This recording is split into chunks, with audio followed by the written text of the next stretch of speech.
Bonjour Olivier, Bonjour Richie. bienvenue sur le plateau de CyberTalk. Merci à toi de m'avoir invité. Avec grand plaisir. Aujourd'hui, tu es leader cybersécurité chez OnePoint. Exactement. Mais avant, tu es passé d'abord par le ministère de l'Intérieur, puis chez un Big Four. Alors, comment tu t'es retrouvé dans la cybersécurité? Effectivement, j'ai un parcours assez atypique. Alors, j'ai eu la chance de travailler au ministère de l'Intérieur sur des sujets de cybersécurité, donc principalement la réalisation d'enquêtes et de compréhension en fait des menaces cyber. Et donc, quand le choix est arrivé de basculer dans le fabuleux monde du privé, le conseil s'est relativement imposé en moi, et notamment le conseil en cybersécurité. Voilà. D'accord. Mais toi, d'abord, tu as une formation d'ingénieur. Alors, pas du tout. Je suis à la base un policier. Voilà. Donc, je suis un ancien policier et j'ai toujours, voilà, toujours adoré tout ce qui était informatique. Donc, je suis plutôt un autodidacte de la sécurité. Et du coup, mon parcours au sein du ministère de l'Intérieur m'a permis d'évoluer, de grandir et de me familiariser en fait avec la thématique cyber. Et donc du coup, quand j'ai rejoint le monde du privé, c'était l'aspect cyber et également la partie communication que j'aime beaucoup. Donc voilà, le conseil, rencontrer des clients, passer du temps avec eux et puis leur apporter ce que j'aime en cybersécurité, une compréhension des menaces. Voilà. Alors, toi, en fait, tu es dans la compréhension de la menace, mais est-ce que tu as aussi un profil technique? Est-ce que tu as développé justement des compétences techniques? Alors, au fur et à mesure de mes missions, oui, j'ai acquis des connaissances techniques qui restent à un niveau de vernis, bien sûr, mais qui me permettent aujourd'hui de quand même rentrer en profondeur dans certains sujets. Et puis, l'avantage du monde du conseil, c'est qu'on est entouré d'experts sur lesquels moi, je peux complètement m'appuyer dès lors que la technicité devient trop élevée pour mes connaissances personnelles. Voilà. D'accord. Donc, en réalité, tu es monté en compétences en interne. Comment ça se passe? En fait, tu es un manager, tu as un tuteur. Alors, je suis monté en compétences, oui, grâce finalement aux compétences, sur lesquelles j'ai pu m'appuyer. Et donc chez OnePoint, on a une organisation horizontale. Donc on a, un modèle qui est un peu clivant par rapport aux autres cabinets, et c'est une des raisons qui fait que j'ai choisi finalement de rejoindre OnePoint. Et donc on a, des partenaires, on a des leaders, donc c'est le poste que j'occupe aujourd'hui, et on a des associates, qui réunit en fait, l'ensemble, la grande majorité des expertises de OnePoint. D'accord. Et comment ton parcours au ministère de l'Intérieur aujourd'hui t'apporte dans tes fonctions de leader cybersécurité? Il m'apporte sur plusieurs points. Déjà, sur l'aspect, management, il y a beaucoup de choses, dans un ministère et dans le fonctionnement d'un ministère, en fait, qui m'ont fait progresser, notamment sur l'encadrement d'équipe.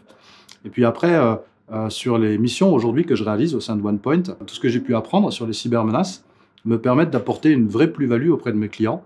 C'est-à-dire que je les amène à avoir des réflexions sur la pertinence en fait des menaces qui peuvent impacter leurs entreprises. Relié bien sûr au volet technique, ça permet de coupler en fait pertinence et qualité technique des sujets.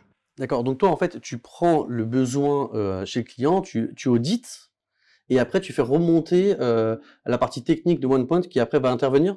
Exactement, on travaille en collaboration avec nos équipes d'experts techniques, et puis nos équipes en fait, gouvernance de la sécurité des systèmes d'information. Et puis on a aussi une équipe data protection qui elle s'occupe de tout l'aspect conformité, et on a très vite vu chez OnePoint l'intérêt de travailler ensemble sur ces trois volets-là, notamment pour pouvoir apporter ces expertises à l'ensemble des autres métiers de OnePoint. D'accord. Donc qui dit cybersécurité dit pas forcément profil technique. Par contre, ce que tu me disais en préparant cette interview, c'est que vous recherchez avant tout des personnes motivées par la sécurité des systèmes d'information. Qu'est-ce que ça veut dire motivé? C'est-à-dire que chez OnePoint, on aime s'entourer de personnes qui ont envie d'apprendre. Donc bien sûr, c'est ouvert à des profils qui sont sortis d'école, qui ont cette appétence bien sûr pour l'informatique, mais aussi cette envie de progresser, cette envie d'évoluer au fur et à mesure des missions qu'on va leur confier, qui ont l'envie d'entreprendre. C'est important chez OnePoint. Le modèle est très ouvert et permet à tout collaborateur de pouvoir choisir sa direction et ce qu'il a envie de faire. D'accord. Donc toi, en tant que manager aussi, c'est à toi d'éveiller cette volonté de gravir un peu les échelons, ou en tout cas de monter en compétences. Comment un consultant aujourd'hui, il fait justement pour arriver, voilà, il arrive consultant junior, après il va sur la partie commerciale. Quel rôle tu as, toi, en tant que manager? Voilà. En tant que leader, du coup, parce que chez OnePoint, voilà, on est ses partenaires, leaders et associates, mon rôle est assez simple. J'essaie de m'impliquer au mieux dans les missions que réalisent mes collaborateurs. C'est une chose importante. C'est-à-dire qu'il faut qu'ils sachent qu'ils peuvent s'appuyer sur moi en cas de besoin, que ce soit organisationnel, un peu plus technique. Puis on a un axe aussi management. Mon rôle, effectivement, c'est de leur proposer un ensemble de missions qui vont leur permettre de pouvoir évoluer rapidement vers de la direction de mission, par exemple, de voir s'ils ont envie, par exemple, d'adresser des sujets plus commerciaux. Et donc mon rôle, en fait, c'est d'être à leur écoute pour être en mesure de capter ce qu'ils ont vraiment envie de faire, de leur ouvrir le chemin pour qu'ils puissent le prendre, tout Et simplement. justement, cette montée en compétences, Oui. comment elle se fait en interne? Est-ce que vous avez une académie en interne, ou est-ce que Oui. vous proposez aussi de passer des certifications, par exemple? On a tout ça, effectivement. On a une école OnePoint, on a aussi une plateforme qu'on appelle Grow Go, qui permet aux collaborateurs, en fait, de se former chaque fois qu'il en a envie. Il a du temps qui lui est attribué pour pouvoir le faire. Et surtout, cette formation, elle est multi-compétences. C'est-à-dire qu'un collaborateur qui vient chez OnePoint va pouvoir bien sûr se former sur les aspects cybersécurité, mais il va aussi devoir se former. Je dis devoir parce que c'est important de comprendre l'ensemble des métiers qui sont chez OnePoint, la transformation digitale, le thinking design, etc. etc. Donc, tout est fait pour qu'ils puissent capter le maximum de formation sur tous les sujets, en fait, et tous les enjeux du numérique. D'accord, donc on avait dit aussi que la valeur d'entrepreneuriat est aussi très forte chez OnePoint.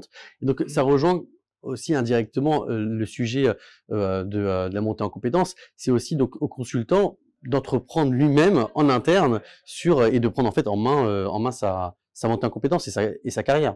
C'est exactement ça. Le modèle OnePoint est conçu de manière à être complètement ouvert et pour permettre aux collaborateurs, et peu importe son niveau, même s'il est junior, même s'il vient d'arriver, même s'il sort d'école et qu'il vient d'arriver chez nous, le modèle est fait pour lui permettre d'entreprendre. C'est-à-dire qu'on sera toujours là pour les accompagner et les aider à investir sur un projet qu'ils ont à cœur, à monter, pourquoi pas, une offre. Donc, oui. Alors concrètement, dans les faits, comment ça se passe une journée d'un consultant classique chez OnePoint? En fait, le consultant va avoir le choix de ses missions. Donc, on va lui proposer un portefeuille de missions que l'on a, nous, gagnées, soit via nos communautés internes, soit tout simplement via le développement de nos portefeuilles clients. Et du coup, ce consultant va avoir la possibilité, donc, sur sa journée, de rencontrer le client, de pouvoir aussi travailler sur des projets internes.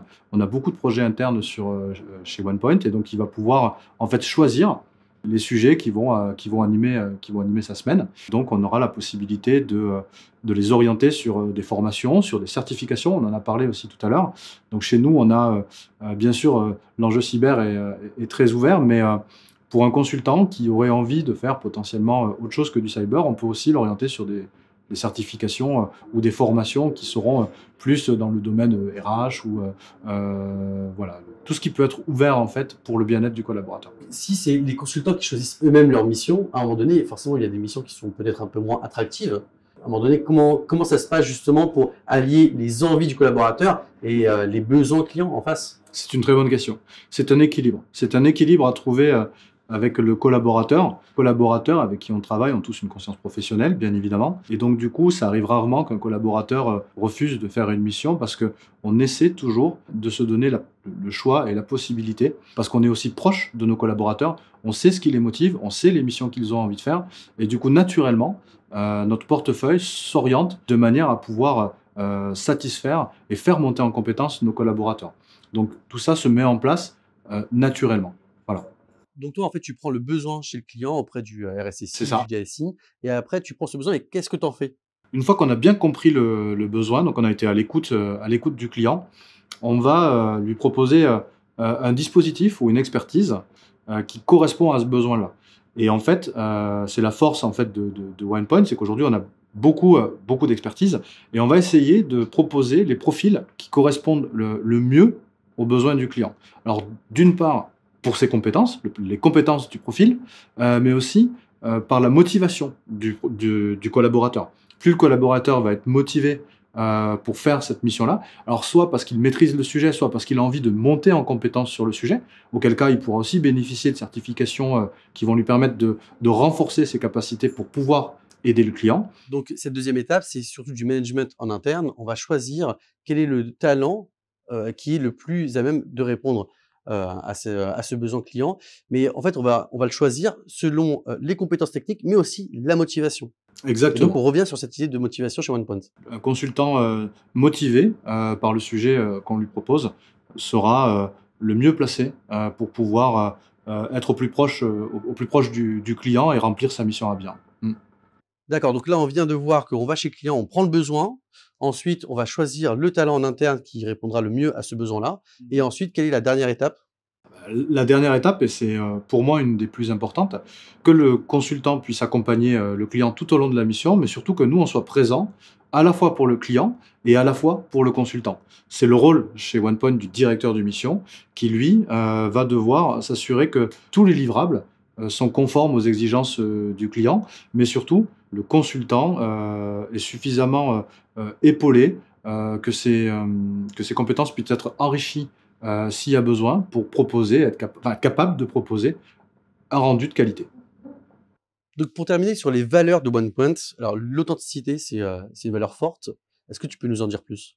Le modèle aujourd'hui, tel qu'il est construit, permet à chaque collaborateur d'être soi-même, d'être authentique.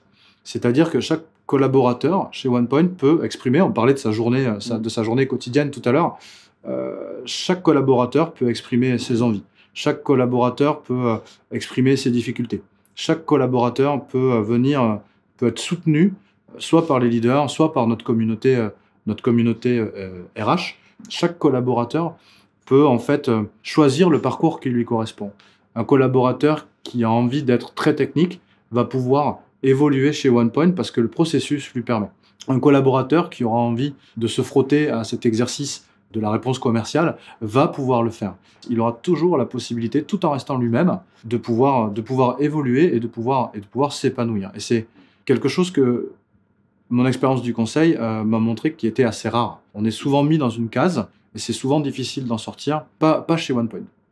Tout est fait pour qu'on puisse être à l'écoute du collaborateur, comprendre quel est son caractère, comprendre quelles sont ses envies et lui proposer ce qui va lui permettre de s'épanouir.